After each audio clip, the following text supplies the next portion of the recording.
Ele diz assim: não estamos muito preparados para lidar com a verdade, mas estamos muito bem preparados para lidar com a não verdade. Sim, nos desafia, né? Nos desafia o tempo todo, né? Qual é a verdade do governo X? Qual é a verdade da guerra na Ucrânia? Tem muitas versões, mas qual é a verdade? Não seria humano, exatamente, né? Não seria humano, isto. E ele está trabalhando aqui, né, com uma verdade que para ele tem valor nessa estrutura que nós estamos estudando do significante, que é a verdade sobre o pai. Que ele diz assim: por que é que o Freud falou tanto do mito do pai primevo, depois ele falou do homem Moisés, depois ele falou em vários momentos na obra dele sobre essa questão de a posição do pai dentro do Édipo. Porque nós poderíamos viver e sobreviver, inclusive, sem o pai. Veja, nós precisamos do pai, que ele diz assim: qual é o pai real?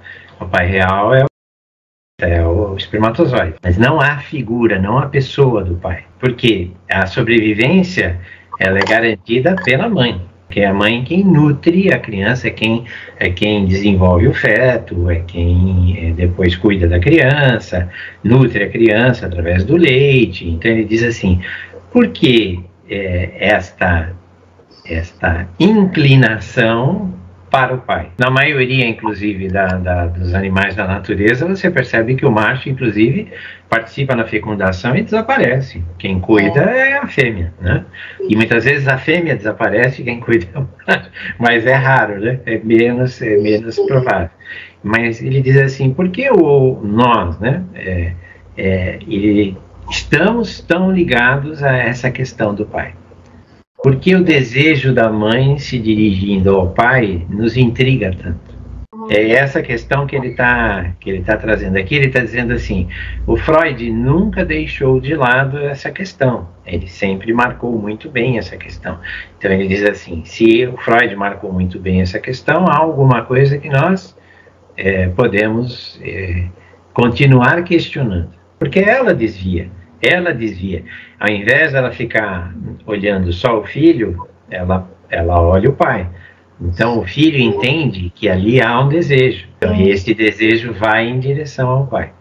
No entanto, ele diz, né, há um pai real, há um pai imaginário e há um pai simbólico. Ele fala assim: o real seria o espermatozoide, ou o simbólico é aquele homem que está ali, né, a imagem daquele homem. A imagem do pai, que não precisa ser necessariamente um homem, não precisa ser necessariamente o marido da mulher, não, alguém que faz esse papel. E é a função simbólica que é o que este pai significa. E aí ele vai remeter ao Freud e vai dizer assim: o Freud parece que diz para nós que ele significa a verdade. O pai simbólico. Como nós, de certa forma, não queremos lidar com a verdade, nós sabemos que ela existe, mas nós queremos desviar dela, matar esse pai simbólico. Então, aí fica o quê? Fica um espaço aberto nesse simbólico para que a gente possa operar com a não verdade. Tudo seria permitir-se mentir. O que é mentir? Mentir é desviar da verdade. Se o pai é o representante da verdade, é o representante da lei, eu preciso de alguma forma que ele permita que eu não siga esta lei nem esta verdade. Aí ele vai introduzir aqui uma coisa que ele vai trabalhar também o resto todo, que é o pai morto. Não é o pai nem real, não pode morrer esse pai real, porque eu preciso do espermatozoide. Também não pode morrer esse pai imaginário. O simbólico é o que eu posso falar sobre ele. E aí entra o jogo das metáforas e das metonímias. Porque na hora em que eu falo sobre alguma coisa, eu posso falar usando metáforas e metonímias. Então ele fala que aí entra o inconsciente, entram as regras de linguagem, entra tudo isso. Só que tudo isso só acontece se eu me livrar desse pai. Porque se eu ficar preso nesse pai simbólico, eu não consigo mentir. que é mais ou menos o que acontece com a criança pequena. Quando é que você percebe que a criança deu um salto dentro do mundo humano, dentro da linguagem? Ela matou o pai simbólico. Quem é que disse isso? Veja, de alguma forma, isto é falado, tá certo? Porque não existe nenhuma regra na natureza dizendo que o homem tem mais verdade do que a mulher. E veja que, exatamente para manter esta posição que você está trazendo, a mulher, historicamente, sempre aparece como falsa. Ela é sempre a mentirosa, ela é sempre a ardilosa, ela é sempre aquela que engana. Matar este pai que representa esta verdade, eu fico preso. De certa forma, eu fico criança. E aí, quando eu começo a me confrontar com o mundo, alguma coisa em mim se desequilibra. E eu vou delirar. O psicótico fica preso à mãe e não consegue, de certa forma, matar o pai simbólico. E eu preciso ter este pai para poder negá-lo. Eu não consigo negar alguma coisa que eu não obtive antes. Primeiro adquiro alguma coisa para depois dizer, eu não quero esta coisa. Eu adquiro, vamos dizer assim, a minha liberdade, certo? De poder mentir, de poder enganar, de poder falsear, de poder, de alguma forma, estar neste mundo que é um mundo baseado em mentiras. Tem pouca verdade no mundo humano, ou quase nenhuma, de certa forma, porque tudo pode ser questionado, tudo pode ser visto de vários pontos de vista diferentes. Estão entendendo? Porque às vezes o analista fica lá, mas e isso? E aquilo? Será que não foi aquele outro? Ouvi porque tem aí alguma coisa desta figura deste pai simbólico, não do pai real, por isso que ele fala, fica todo mundo falando que o pai do Schreber era um cara assim, um cara assado, que prendia as crianças, punha lá os ferros para a criança não se masturbar, e ele fala assim, não é isso, não é, há alguma coisa aí que ele desvia para a mãe, que ele fala que o desejo da mãe é quem faz a criança olhar para esse pai. E ele fala, e da mãe do Schreber nós não sabemos nada. E ele fala, e o Freud já tinha deixado para nós indicações de que ele também pensava assim. Lacan está puxando Freud. Então tem as duas frases, aquela primeira que aparece, que é bastante difícil de ler, e que quer dizer o seguinte, então você ama a loucura como você mesmo. Um amor pela loucura equivalente ao próprio amor que ele tem por ele. Este delírio, esta loucura é a própria pessoa. Se é a própria pessoa, nós poderíamos imaginar que é a verdade, certo? A verdade dela é a loucura, é o delírio. Como existe a verdade dos neuróticos também. A verdade do obsessivo que fica lá preso em pensamentos, a verdade do histérico que diz assim, meu corpo dói, a verdade do fóbico que diz o mundo é muito perigoso. Essas são as verdades, ele diz, existem verdades para os neuróticos, existem verdades para os psicóticos. São diferentes? Tem maneiras diferentes de tratar esse pai simbólico? Tem. Que diferenças são essas? É isso que ele está explorando. Então, ele está dizendo assim, o Freud deixou mais ou menos para a gente uma ideia para olhar para isso. Pela forma como ela monta as metáforas e as metonímias, que é a estrutura da linguagem, alguma pista a gente pode descobrir. Aí tem a primeira frase que também é difícil, que é o Sagerber, tá logo no título, lá em cima, Sagerber e Ponte Everest, mais não sei o que lá. Quer dizer o quê, Seu feixe não era avaro e nem odiento. Isso é extraído de um poema que chama-se B-O-O-Z Endorme, que faz parte de La Légende des siècles, de Hugo, em 1859. Esse poema baseia-se numa narrativa do Antigo Testamento, em que Booz, esse B-O-O-Z, é um rico camponês, casa-se com Ruth e tem com ela um filho. Sim. É só isso que eu encontrei, tá, gente? E ele diz assim, isto é metafórico. Metonímico também, mas metafórico. Ao que está se referindo essa história do feixe? Seu feixe não era ávaro, o que é um ávaro? Quer tudo para si. Ávaro quer dizer, não quer tudo para ele, né? Não quer todas as mulheres.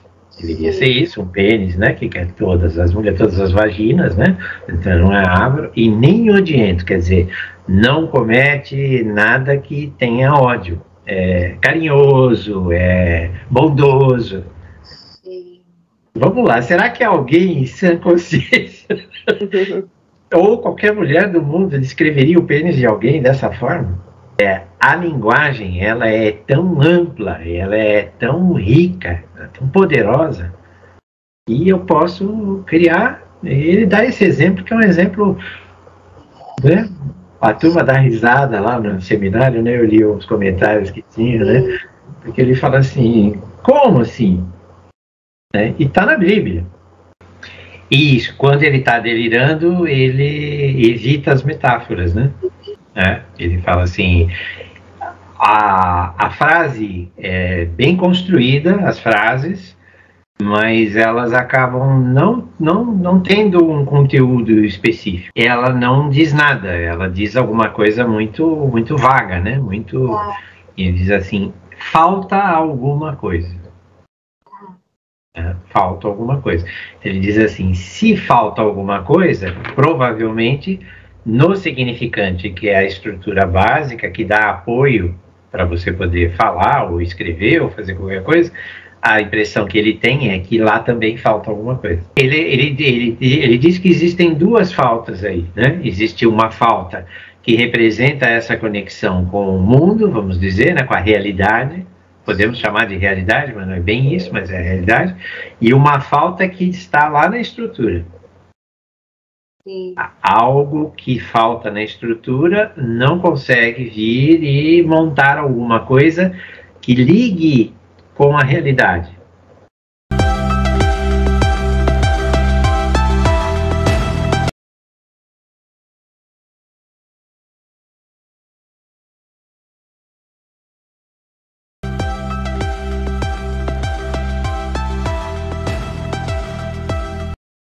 É uma identificação, não é uma substituição. Porque nós temos a impressão, e já falamos aqui muitas vezes, até para não confundir muito, porque ia chegar nesse momento onde a coisa aperta, fica feia. Né? Porque a gente tem a impressão de que uma metáfora é simplesmente a substituição de uma palavra por outra. Ao invés de dizer grande, eu disse gigante. Isso é uma metáfora. Eu troco a palavra, eu substituo. E o que ele está dizendo aqui é que não é só isso. Quando eu fiz essa troca da palavra grande pela palavra gigante, eu estou identificando alguma coisa a partir da minha cadeia significante. Só você vai fazer a sua. Tá certo? Por isso que as poesias são tão individualistas. O poeta X é que escreveu. Se eu perguntar para você o que ele quer dizer sobre isso, eu posso dar 1 milhão de interpretações. Eu posso carregar isso de significado. Mas qual foi, na verdade, na cabeça dele, sim, o lance de escrever desta forma? Tem uma pedra no caminho tinha uma pedra. A poesia é isso. Mas ele diz assim, ao poetizar alguma coisa do inconsciente vai surgir. Porque a poesia só existe através da metáfora, não existe de outra forma. Tanto que o próprio Lacan fala, quando cessa a metáfora, cessa a poesia. Sim. Tá certo? Porque a poesia é uma substituição metafórica, é o tempo todo fazendo troca de palavras. No entanto, ali a pessoa está identificando alguma coisa. Então ele fala assim, o feixe, nosso amigo boss, está sendo identificado, né, a não ávaro e muito menos odiento. Tá. está, não avaro e muito menos odiento, está no lugar, aí é uma questão de lugar, isto vai para o lugar aonde o feixe do Boaz está.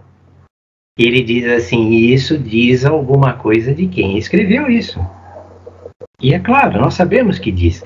Agora, a grande questão do Lacan é como é que esse fenômeno está acontecendo lá, ao nível do significante. Porque parece simplesmente um jogo de palavras de nível significativo. Estou querendo dizer que o pau do cara não é avaro e nem é odiento, né? Comentamos na outra, que ele está falando exatamente do... Que, aliás, era muito velho, eu fui ler esses dias, eu não sabia da história dele, né? O tal do Boaz na Bíblia era muito velho, casou com a Ruth, que era 40 anos, né? Ela tinha 40 anos, aí era para proteger a família dela, a herança da família dela, eu também não fui muito a fundo. E o tal do Boaz é o tataravô do Davi. Então, a Ruth teve um filho com esse tal de Boaz, e aí no fim vai ser o pai, vai ser o avô do Davi. Porque se o Boaz era o pai dele, era o bisavô, então é a família do tal do rei Davi. Sim. Tá? Então, mas ele era muito mais velho do que ela. Sim. Né? Será que... bem, o que está querendo ser dito aí? Nós não sabemos.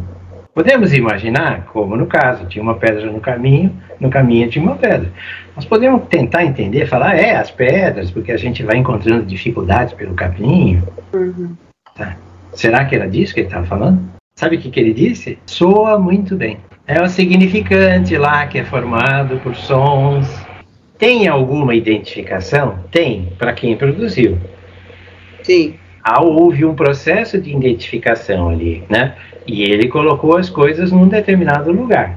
E ele vai dizer assim, sempre que estamos falando, estamos fazendo isso.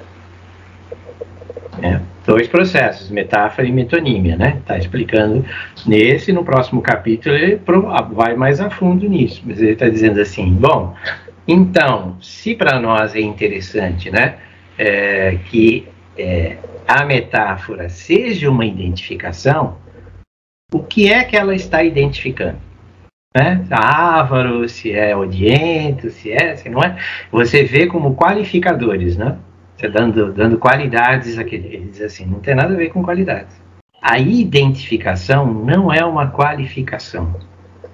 Quando nós estamos ouvindo alguém numa análise, o que nós estamos buscando? O analista. O que eu busco quando eu escuto vocês? Qual é o mundo em que você vive? Quais são as suas identificações? Porque eu não vivo no mundo dos agricultores lá do Velho Testamento. Para mim, o feixe, a identificação é válida. Aqui, para nós, já não é mais. Onde é que será que alguma coisa pode ter ficado enroscada? Veja, as experiências de vida que eu tive não tem nada a ver com nenhum de vocês. Me parece que isto tem a ver com o som das palavras, o som dos vocábulos. O significante está no nível do vocábulo, tá certo? Feixe. Como é que nós capturamos o mundo? Como é que nós transformamos isso em sons, em palavras? Esse é o desafio do Lacan, por isso que fica essa bagunça. E ele começa será que tem alguma coisa que a maioria das pessoas estão olhando, vamos dizer, né, a sintaxe? Porque ele falou assim, vai analisar a sintaxe do Schreber, é perfeita. O cara era juiz. Então, o problema dele não é sintático. Ele monta as frases perfeitamente. Tempos verbais, colocações.